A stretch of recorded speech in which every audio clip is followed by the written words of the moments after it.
All right, here we go. Hey, welcome to Youth Tonight. It's a little different. Pastor Aaron and I, we're just going to have a conversation about some of the things that are really eating at us, and I'm sure that are probably eating at you as well. I titled this one COVID Trials. And anytime I think of trials, I think of the book of James. You know, when I think of trials, I also think of, are we putting COVID on trial? I'd love to put COVID on trial and find it guilty. Because it's very guilty Very of a lot guilty. of things. But James, I mean, he opens up the letter, tells who he is, and just breaks into consider it all joy, consider it pure joy, consider it joy, my brothers and sisters, when you face not if, when you face trials of many kinds. Now, I think COVID probably is just another trial, but with COVID comes all kinds of other trials. Number one, we're not in school. Yep. Number two, we Not can't. all of us. Not all of us. And some of us are on, then we're off, and then we're hybrid, or we're on campus, or on campus. Right. Crowley doesn't have school starting tomorrow. Burleson, still Fort does. Worth. But, so what are we going to do? And then It's a trial. it is a trial. It's a huge trial. We can't have church. There's another trial. And I know that it seems like every time we get something started, something else gets taken away. Absolutely. But I want to commend Crowley ISD because there are more teachers sick than there are students sick. More teachers in quarantine protocol because of this. And so for the integrity of the school, of the teaching, Absolutely. we need to be back online. But it's not fun. Nobody likes it. And it feels like they're taking everything away from us. A trial is not supposed to be fun. The trial is not supposed to be And fun. I think that's part of the complication is that somewhere along the way, we've been told that Christianity's fun. Oh, yeah. But it's not always fun. I mean, you got, and if you're in the reading plan for the church this week, or last week, Daniel was in the lion's den, the three boys were in the fiery furnace, you got Jeremiah in shackles in the middle of town. Yeah. You got James saying, hey, count it joy. And I'm like, Consider it "Excuse joy, me, my what?" brothers and sisters. But this isn't fun. So what's the difference in fun and joy? Because don't we sometimes think, well, if I'm having a fun time, I'm having a joyful time. So Joy is not indicative of your happiness or your level of happiness. And I think to where Paul is writing to the church at Galatia, and he speaks in chapter 5 of the fruit of the Spirit. Yep. And number 2, after love, is joy. Do you think it's unique? Do you think it's unusual that it's after love? I think it fits, right? Because if we don't love, we'll never find joy. If we don't love the way Jesus loves, we'll never have joy. We'll never find peace. We'll never have patience. Right. If I can't love, then I'll never find joy, like you said. And if I can't love, I won't find joy. And if I can't find joy, I don't have any inner peace. No. Or patience. And if you don't have patience, you won't you won't have patience. It just flows. Patience, I like that. Patience. Patience. I like that. That's what I had when the boys were younger. Patience. Patience. But Galatians 5, I think Paul writes it perfectly in that while the world teaches us one thing, right, we have to realize what Jesus teaches. Number one thing Jesus ever taught was love. I mean, that's the greatest commandment of all, right? And that's what Jesus told us. Love the Lord your God with all your heart, soul, and mind. And the second is like it, love your neighbor as yourself. Absolutely. So we have to show that love through our trials and somehow find joy in them. Not the easiest thing to do. It's not, because COVID is ruining. I know that sounds selfish. It sounds entitled for anybody to say. But if we're all gut level honest, we're going to say COVID's ruining my year. Think about the seniors. It totally ruined. Think about the parents, of which you and I both were one. Yes. Totally ruined the whole thing. And it's not looking good for the class of 21 right now. It is not looking good for them. And so, again, we have Thankfully, mine's 22, so we'll see what happens. I got a 23 baby. But, yeah. We're to a point where we have to be able to find that patience, though, to persevere through this trial. Right. Right. James goes on a little further into the letter there, and he says, all this negative stuff, it's not coming from God. So when you say, well, why does God let this happen? Why did God let COVID happen? Right. I don't think God let COVID happen. I think God let man make a decision, okay, which allowed COVID to happen. Okay. God doesn't bring negative things into the world. God brings positive things into the world. Every good and perfect gift, as he says later on in the chapter, comes down from the Father of light. Well, let's talk a second between, because I'm going to counterpoint you a little bit. Okay, come on. Do and allow. Bring and allow. Something could be said if we accept the sovereignty of God, which means that he is in charge of it all. Right. Something could be said that he allowed this to happen. And then you have to start asking yourselves, why would he allow it to happen? It doesn't have to do with it. It's not that he doesn't love us. Right. He loved Israel, but he let them go into exile. Yeah, he allows us to make stupid decisions every day. Absolutely. Not that he wants us to make those decisions. No. But he's not going to intervene in such a way that we don't have our own free will. Right. And so I'm just trying to navigate that blurriness of I agree with you. I don't think God sent COVID as, this disaster. Right. And I could go into some other things that Baptist preachers over the years have said God did because of sin. No, I think in agreement, we make stupid decisions, and in those stupid decisions we make a bed and we have to lie in. So man decided in his expansive knowledge, which is limited from God's perspective. Absolutely.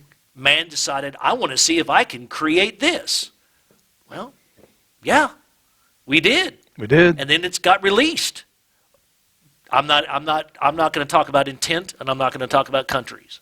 What I'm going to say is it got released. It got released. It got released. And then, consequently, why did God let my grandma get COVID? War kills people. Yes. If we're in a spiritual war, it happens. And I don't think God killed your grandmother. I think that man makes dumb decisions, and there's the evil we do, and then there's the evil that's done to us by others. And it's simple consequences. The question is, rounding us back, can I find joy in Jesus in the middle of that moment? And that's what James is ultimately telling. And the answer is absolutely yes. Can. Will I? So how do we right, how do we find that? How do we find that joy? Well, number one, I think we have to dump the negativity. Yeah. We have to allow ourselves to see the positive in a situation. I've always been a cup half full kind of guy. Sure. I always try to find the best in. I want to be that guy. You want to be that guy. We counterbalance each other because Sure. at times I'm the critiquer. So I find the things that are wrong. Your son does this. He finds the things that are wrong. Yeah. And then then others find the things that are right. I have 25 years experience with my son, so it works out nicely. Shout out to Marcus, by the way. So, and Ryan and Carter. Right. And sometimes Evan. Yeah. Hey, Samuel does it. Yes. He's always going to be, but. Yeah, I'm but. Okay. Yeah, but. Yeah. Yeah. So I'm the half full guy if I need to be, but I can be the half empty guy if I just let myself go. Yeah. Sometimes I can be a Debbie Downer, a negative Nelly, and. But we do. We have to dump that now. So does dumping the negativity mean that I just need to go? Well, it's all okay. Well, no. But it doesn't. House is on fire. That's a great thing. Right. No. Glad it's not my house. Yeah. That's right. Right. And I think one of the ways that we can dump is to talk. Yeah.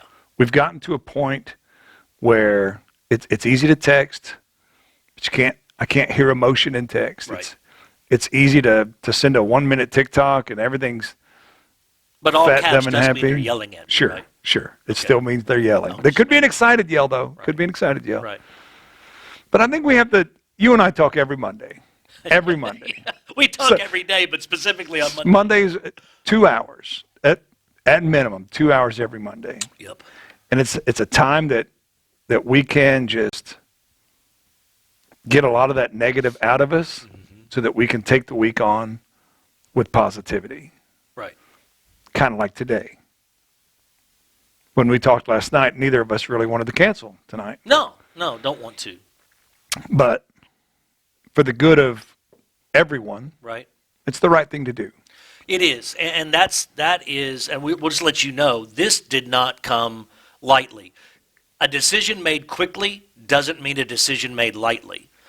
We've had weeks and months of data and research to look at. And with Crowley School specifically, going to online and virtual only starting Thursday the 19th to run through Thanksgiving, it just seemed like it would be in our better interest and would be a better view and to let our community know that we do love them, and so that we wanted to not have them, we didn't want to be that person.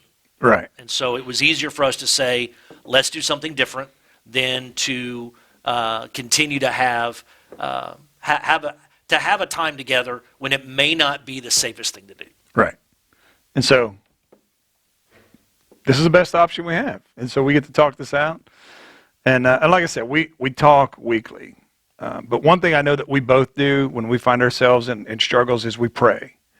And so the first thing, how do I get out of this trial? How do I see myself through this struggle? What can I do in our current situation? Well, number one, we need to pray. Right. Pray, God, what are you trying to teach me through this?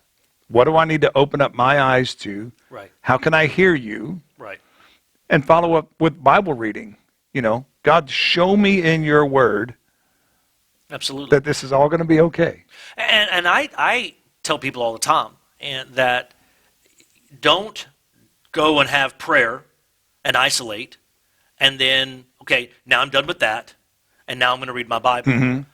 I'll tell people all the time that you don't talk for 15 minutes and then I talk for 15 minutes. That's not how a conversation goes. Yeah. We interrupt one another, we talk to one another, we bounce off of each other. That's a conversation. And I would rather have a conversation with God because he's willing to have a conversation with me. Absolutely.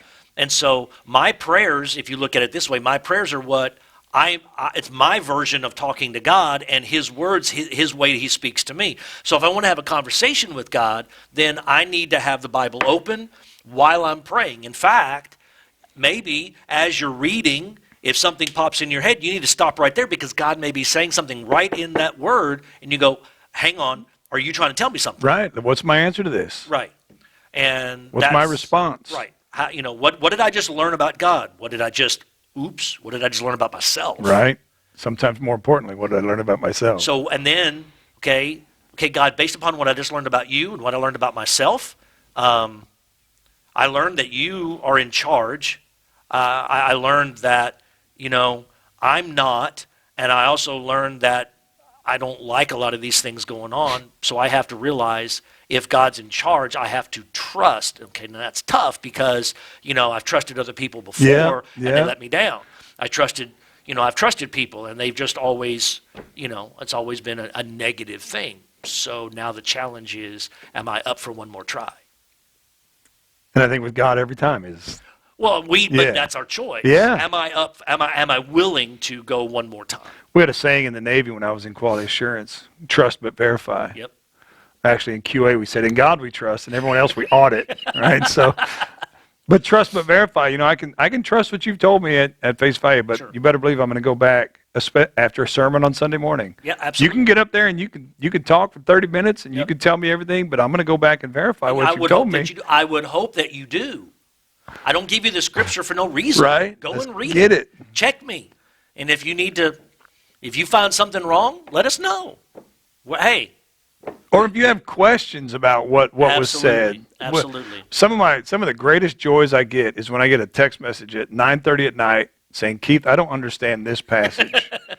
Help me. Right. Oh man, that just makes my heart smile. But coming back to having joy in the middle of difficulty, and James tells us this, joy in trials, and we're all like, seriously. Easier said than done. So a way to have that sense of joy, like we do on Mondays, is to have that conversation with God and have that input and dialogue with him through prayer and Bible. Right. It's a step. It's not automatic. No, it's not automatic. Because you still have the responsibility or the ability to respond. Well, and how we live. We can't let circumstances define our joy. Correct. That's happiness. That's happiness and sadness, yes. Joy is concurrent.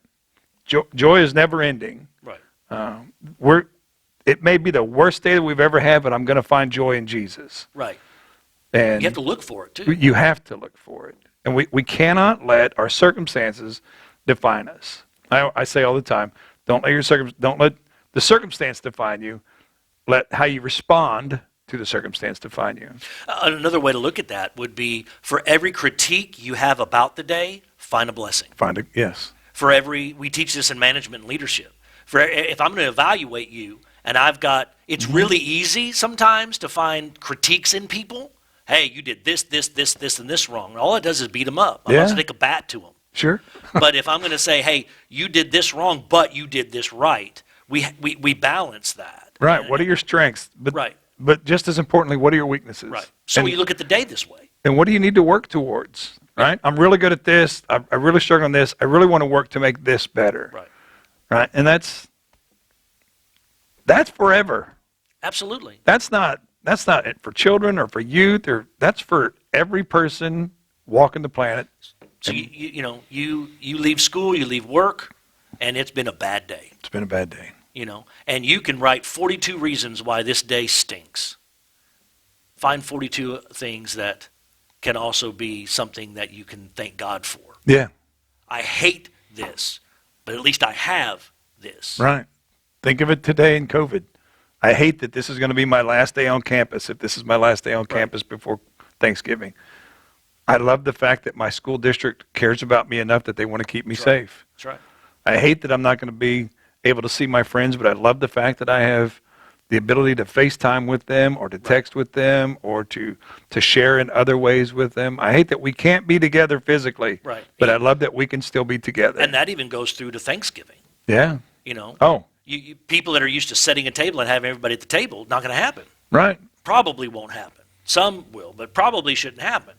I saw one person that's going to, gather as many phones as they can and have them all at their place settings and FaceTime so they can have that's finding a joy in the middle of a difficulty. It is. Do the best you can with what you have. But in the end, we have to find joy. Yes. We can't live in the dumps. We can't live and so that we have to let Jesus shine through us. Okay, how do we do that? Because you and I, we say these things, yes, and preacher types like us say these things, but okay, so Jesus shine through me. What we can even ask God to do that. What does that look like? Number one, I think you have to make a conscious decision to be positive. Yeah. I think you have to walk into the day and say, you know what? No matter what happens, today's going to be a good day. I woke up, I'm walking, I'm talking, I'm breathing. Let's go. So it's a matter of perspective.